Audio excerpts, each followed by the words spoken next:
Muy bien. Me has puesto fácil ser optimista, aunque solo sea siendo un poco menos pesimista.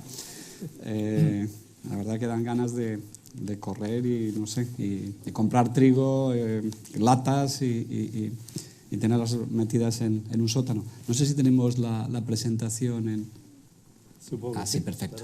Sí. Bien, me presento, mi nombre es Luis Mañas y trabajo con Renta 4 a través de una DSTM en la que tenemos dos SICAVs muy grandes, una muy tradicionales. Una fue la primera SICAV que se adaptó desde las sociedades de cartera, que se llama Promocimber, con más de 90 millones de euros en activos y con más de 600 accionistas, de los cuales pues 500 accionistas son 500 accionistas relativamente grandes. Es decir, que pasaría el test fiscal de equivalencia con un fondo de inversión. Una rentabilidad del 4,25 el año pasado y una rentabilidad histórica del 2000%, es decir, un 10% TAE en 30 años. Y una volatilidad del 5,5%, lo que le ha dado pues 5 estrellas Morningstar. La otra es Arbitraje Capital, que la fundé yo hace unos 7 años, tiene más de 60 millones de euros de activos, con más de 250 accionistas, rentabilidad el año pasado también similar, 3,9%, y rentabilidad histórica pues un 7,7% TAE desde el momento de partida, con una volatilidad del 7%, y 4 estrellas Morningstar. Esto os lo cuento para situaros, para que veáis a qué me tengo que dedicar pues, cada mañana y cada tarde y los clientes que tengo que ver, y cada noche y cada madrugada si la bolsa china se comporta mal. Yo voy a ser, justamente, voy a dar y así lo tenía ya previsto Juan Carlos, dar lo contrario, es decir, un poco para dar el contrapunto a lo anterior, es decir, si alguien hubiera invertido, no sé, en los 60 o los 70 en bolsa o frente a Treasury Bills, estaría ganando dinero. Es decir, que sí, siempre va a haber grandes riesgos, siempre ha habido crisis, pero siempre ha sido mejor tomar riesgos. Y además, en un horizonte de largo plazo, ha sido mejor estar invertido que no estarlo. Entonces, evidentemente, el miedo puede ser peor enemigo que la euforia muchas veces. Eso en primer lugar. Y en segundo lugar, pues yo creo que estamos en una situación particularmente dulce para alguna de las inversiones.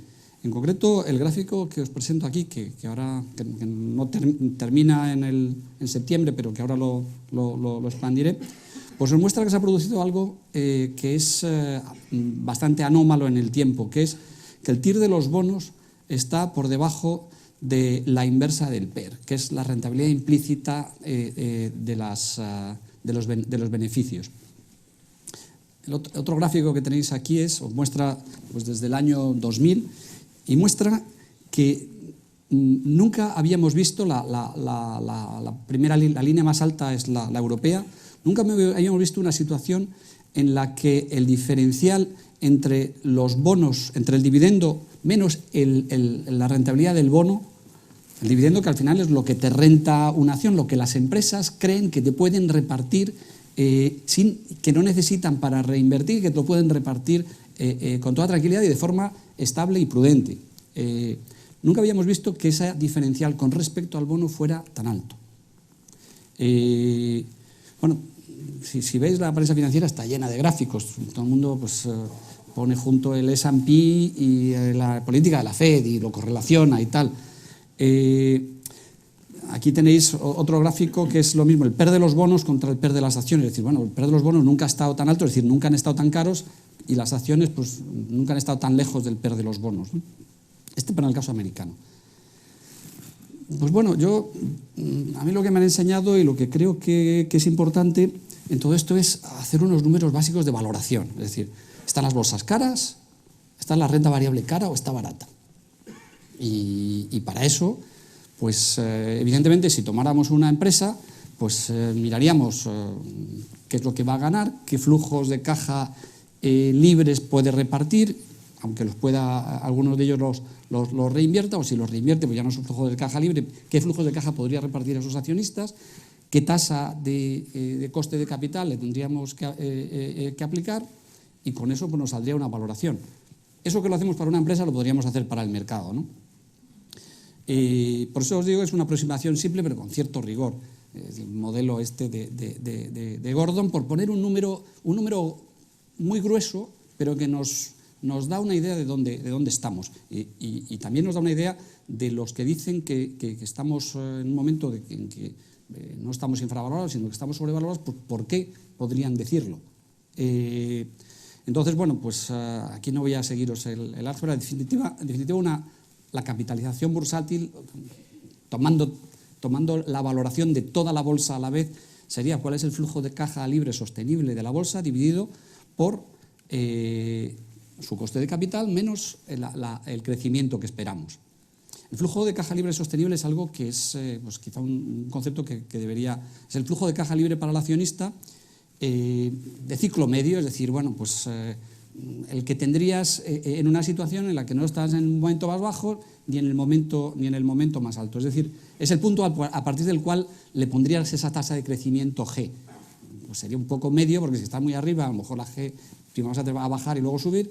Pues bien, aquí no voy a seguir. Bueno, pues esto, si lo reordenas, lo que te sale es que el flujo de caja libre sostenible dividido por la capitalización es igual al coste de capital menos G. ¿Qué quiere decir esto? Pues bueno, que un mercado que está equilibrado, que está bien valorado, la rentabilidad caja de las empresas debe ser igual al coste de capital menos lo que se espera de crecimiento. ¿De acuerdo? Bueno, pues vamos a poner números a esto. Y os voy a avanzar la tesis, tampoco voy a tener aquí con el álgebra. Es decir, muchas veces lo que nos olvidamos es que cuando hablamos de que si el PER está alto o bajo, es dónde están los tipos de interés. Y otras veces decimos que no, es que los tipos de interés están en un lugar artificial. Bueno, pues están en un lugar artificial, es donde están. Es decir, arbitremos contra ellos, que es lo que haría cualquiera cuando compra una empresa, por ejemplo, con deuda. Pues bien, ¿dónde están los tipos de interés? Los tipos de interés, o sea, no podemos esperar ratios bursátiles del 2015 de equilibrio idénticos a los ratios bursátiles del año 2000, en lo que los tipos estaban al 5%, los nominales y los reales a lo mejor estaban al 3%. Esa es un poco la tesis. ¿Dónde está el tipo real alemán a 30 años? Por poner el más alto. Voy a irme aquí quizá a lo más alto, pues en 0,25. ¿Qué prima de riesgo podríamos poner? Pues, hombre, la Modaran pone todavía el 5%, que era la histórica y tal. Yo en un mundo en el que los tipos están al menos 0,25, pues entre estar en negativo o estar un poco en positivo, pues yo creo que la capacidad de tomar riesgo es un poquito más alta, porque es que si no nos quedamos en negativo, si nos quedamos en el tipo sin riesgo. El menos 0,25 es que todos los años pierdes un 0,25 durante 30 años, y eso es lo que te da el tipo alemán. Y eso es lo que como ahorradores tenemos encima de la mesa. Crecimiento potencial del PIB, y cojo un dato europeo, 1,25. No me diréis que es muy... Por lo tanto, si los márgenes empresariales sobre PIB se mantienen constantes, crecerán también al 1,25, con lo cual el número tiene cierto sentido y tiene cierta consistencia económica. Por lo tanto, K menos G es 4%, es decir, la rentabilidad que esperaríamos caja de las empresas en equilibrio es el 4%. Si nos dan un 5, pues están... tendrían que subir un 25%. Si nos da un 6, tendrían que subir un 50% para estar en equilibrio. ¿Cuál es la rentabilidad por dividendo que nos dan las compañías europeas actuales, en la actualidad? Un dividendo no es rentabilidad caja, dividendo es mucho menos, porque el dividendo es lo que se puede repartir ya sin ninguna duda para los accionistas. Pues nos dan ya un 4. Es decir, pocas veces hemos visto una situación de dividendos del 4% con tipos de interés reales del 0,25. Reinterpretémoslos en términos de PER, que estamos más acostumbrados. Bueno, pues simplemente, y aquí lo que estoy haciendo es un ejercicio de valoración, es decir, lo que haríamos para valorar empresas. No estamos viendo gráficos, es tratar de valorar de forma muy simple la bolsa en su conjunto. Pues en términos de PER, bueno, pues olvidémonos del crecimiento. La contabilidad lo que dice es que el beneficio es aquello que puede repartir sin afectar a la capacidad de generación adicional de beneficios futuros de la empresa. Bueno, pues olvidémonos de la G, supongamos que la G es 0 y entonces el PER sostenible sería 1 partido por K. Es decir, bueno, a los tipos actuales el PER sostenible europeo podría estar entre 19 y 23,5 veces. Pues bien, ¿dónde está el PER actual de la bolsa europea? Pues en 12. ¿Cuál sería el potencial hasta el valor de equilibrio? 58,96. ¿Qué es lo que quiere decir esto alternativamente? Pues que la bolsa, o sea, la interpretación de esto es decir, bueno, sí, pero esto usted está tomando los beneficios actuales que no se van a cumplir, porque los beneficios actuales están inflados porque estamos a punto de entrar en una recesión. Bueno, ¿de cuánto tendría que ser la recesión para que a los tipos de interés actuales estuviéramos en equilibrio? Pues la recesión, con el 58,96, sería una caída de los beneficios de ciclo medio del 33 y 50%. Es decir, las empresas deberían estar ganando en un ciclo medio entre un 33 y un 50% menos para estar acordes con los tipos de interés. Repito, tipos de interés que son de pantalla. Lo único que aquí no sé es la prima de riesgo. La prima de riesgo he puesto entre el 4 y el 5%, que muchos estaríamos de acuerdo. Y lo demás es un poco, pues son cálculos que me podéis decir, bueno, pues que esto quizá pone un 10% para arriba o para abajo. Es que no es una cuestión de 10% para arriba o para abajo. Bueno, pues en esta situación, evidentemente, si creemos que el mundo va a desaparecer, pues tenemos razón. Si los beneficios van a caer más del 50%, es que ni en el ámbito, en Europa en particular estoy hablando, ni siquiera en el caso de que nos vayamos al extremo del rango del 96%, sería equilibrio. No, habría que vender. Pero salvo ese caso, estaríamos en una oportunidad pues auténtica de compra para comprar, sentarnos y esperar. Y aquí tenéis pues la caída de PER que ha habido desde la subida pues, que es caída no de beneficios, sino es caída de ratios. En el caso español del 28%, en otros casos europeos del 27%. ¿Estamos en niveles muy altos de beneficios? En Estados Unidos probablemente sí. En Estados Unidos, y hay una explicación, es decir, pues la menor presión sindical, etcétera, etcétera. Estamos en tasas de beneficios sobre el PIB del 12%, que están por arriba de la media histórica, estaría más bien en el nivel de los años 60, más que en la media histórica. ¿Por qué pueden bajar? Pues porque se vean erosionados por crecimientos salariales, porque estamos entrando en una situación de desempleo bajo. ¿Sería eso una malísima noticia para la bolsa? Pues hombre, si los salarios crecen, no será porque estamos en una recesión brutal. Una cosa por la otra, es decir, la demanda significaría que está tirando. Pero mi tesis, sobre todo, favorable a la bolsa no americana. La bolsa americana probablemente está mejor valorada. La bolsa europea, si veis aquí, los márgenes, comparados con los márgenes americanos, hay un gap que históricamente no ha sido tan grande y que se podría cerrar.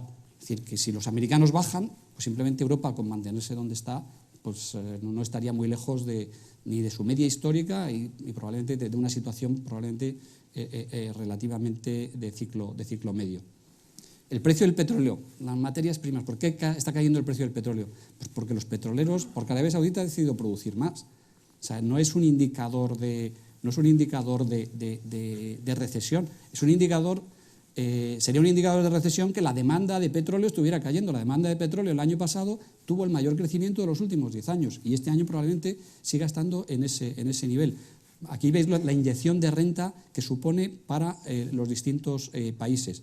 Inyección de renta que decidiremos gastar o no, pero que es inyección de renta. Imaginaos un aumento para Europa de un 1,4% de déficit que entra directamente en los bolsillos de los ciudadanos. Pues, hombre, eso no augura una caída del consumo inmediata, aunque realmente sí estamos viendo consumidores que están siendo prudentes. Bueno, pues yo en las circunstancias actuales, desgraciadamente, estoy long and wrong, es decir, creo que es un magnífico momento para comprar. Para comprar incluso si uno tiene la expectativa, es decir, yo no estoy diciendo que los beneficios vayan a crecer, es decir, que simplemente con que no bajen mucho estaríamos en niveles de valoraciones que ya serían bastante razonables. Yo creo que probablemente la renta variable dentro de todos los activos es lo que está más barato, nunca ha rendido tanto como los bonos, nunca ha habido tanto diferencial con los tipos de interés reales y evidentemente pues hay riesgos que se pueden cubrir. El principal riesgo que me diríais vosotros es, claro, es que esto es porque los tipos de interés están muy bajos. Bueno, pues cúbrelos. Es decir, los tipos de interés están excesivamente bajos. Esto es un desorden monetario, como decía Juan Carlos, que tiene que revertirse. No es normal que los tipos de interés nominales estén bajos y los tipos de interés reales estén a 10 años al -1 y pico por ciento. Aquí he puesto menos 0,25, que es el 30 años. Bueno, pues ponte largo bolsa y digamos corto duración. Es decir, si crees que sería la posición. China creo que va a tener un problema monetario, pues es posible, porque estamos viéndole perder reservas, situación típica, tipo de cambio fijo, pérdida de reservas, va a tener dos posibilidades, controles de capital o devaluación. Bueno, pues una posibilidad es ponerse corto el yuan, como está haciendo mucha gente, y eso es un hedge, o ponerse corto el real brasileño, que si China tiene un problema, Brasil tiene dos problemas, ¿no? Y bueno, pues muchas otras cosas, ¿no? Si el shock, e incluso lo que ha apuntado Juan Carlos, estamos mirando el precio del petróleo como si siempre va a bajar y estamos cansados también de que el precio del petróleo puede bajar y puede subir. Si hubiera un problema geopolítico en Oriente Medio sí que tendríamos un problema de tipos de interés. La inflación pasaría, la inflación que no ha caído, no estamos en el escenario de deflación del año pasado, nadie habla de deflación, el año pasado el miedo era la deflación, este año si uno mira las tasas subyacentes están pues más altas que el año pasado por estas fechas. Bueno, pues si el precio del crudo subiera, lo que revertiríamos es que la tasa estaría por encima de la tasa de inflación. La tasa subyacente estaría por debajo de la tasa de inflación y por eso pondría presión a los bancos centrales. En definitiva, yo creo que muchas veces o sea, en la gestión de activos la frase con la que más dinero se ha perdido es que esta vez las cosas son diferentes y el mundo es muy diferente y todo va a cambiar mucho. El mundo siempre acaba siendo bastante parecido, ¿no? Y bueno, pues si uno hace un ejercicio de valoración, pues no sería un mal momento para comprar, sentarse y a lo mejor no mirar la pantalla durante un año. A mí me recuerda esto mucho a comprar inmuebles en la costa española, inmuebles buenos, etcétera, en el año 2008-2009, es decir, venían de una gran caída, probablemente el que lo haya hecho ha ganado mucho dinero, lo bueno que tenía el inmueble es que no te lo cotizaban todos los días.